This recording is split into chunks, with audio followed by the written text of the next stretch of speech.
నైటే మా మేడం వాళ్ళ మనవడ ఇంట్లోకి అయితే చేస్తూ ఉన్నాము. ఇంకా ఆదివారం పెళ్ళి కదా, అందుకని చెప్పి గుడ్డలు ఇవన్నీ ఇంకా అలాగే జమ్మేసాం అనుకుని తెచ్చుకున్నారు. అయ్యగారు చూపించా చూడండి మీకు.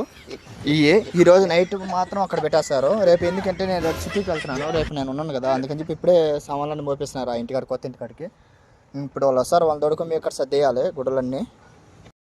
వాళ్ళ అమ్మ వాళ్ళ అమ్మమ్మ ముగ్గురు కలిసి నాకైతే రంజాన్కి వెళ్ళేది డబ్బులు, అందుకే ఈరోజు ఇచ్చారనమాట. నేను అడిగాను వాళ్ళని, అందుకే ఈరోజు ఇచ్చారు. ఎంత ఇచ్చారో ఏంటి అనేది చెప్తాను. ఈ సామాన్లు అక్కడ దించేసిన తర్వాత, కంప్లీట్ అయిన తర్వాత మీకు చెప్తాను ఎంత డబ్బులు ఇచ్చారు అనేది. ఎక్కడికైనా బయటికి వెళ్ళేప్పుడు ఏ స్ప్రే బాటిల్ వాడతారు, ఏ సెంటి బాటిల్ వాడతారు, ఏ అత్తర్ వాడతారు? ఒకటి వాడతారా, రెండు వాడతారా చెప్పండి. బాగా స్మెల్ రావాలి అందరికీ. చూపించా చూడండి, మీరు ఏమనుకో తప్పు అనుకోకు. ఫస్ట్ ఇది కొడదాం, తర్వాత ఇది అత్తరు, ఇది ఇక్కడ పూసుకోవాలన్నమాట స్మెల్. తర్వాత ఇది ఒక స్ప్రే బాటిల్, సెంటు బాటిల్, ఇది ఒకటి కొడదాం. కానీ స్ప్రే రాదు, మనం ఏం చేస్తామంటే ఇట్లా ఇలా రాస్తాం. రెడీ అయిపోయినాం అబ్బా, రెడీ అయినాము. ఇంక బయలుదేరుతాను. మా నాయన మా తమ్ముడు వాళ్ళు రెడీ అవుతున్నారంట.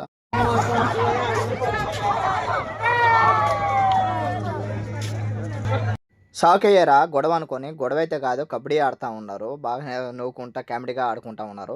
ఇక్కడ బిల్డింగ్ ఉండింది, చూసారో లేదో మీరు. ఇప్పుడు బిల్డింగ్ అయితే కొట్టేసినారు. అలాగే జనాభా చూడండి, చిన్న జనాభా రాలేదు, బాంబులు పడతాయనగా లెక్క చేయకుండా అంత జనాభా వచ్చారు. చిన్న జనాభా కాదు. ఇక్కడ ఈ బిల్డింగ్ పోయేకల్లా అక్కడ చూసి అసలు మాలి ఆ లుక్కే లేదు, అసలు ఆడ ఉన్నే సగించడం లేదు అలాగాడ.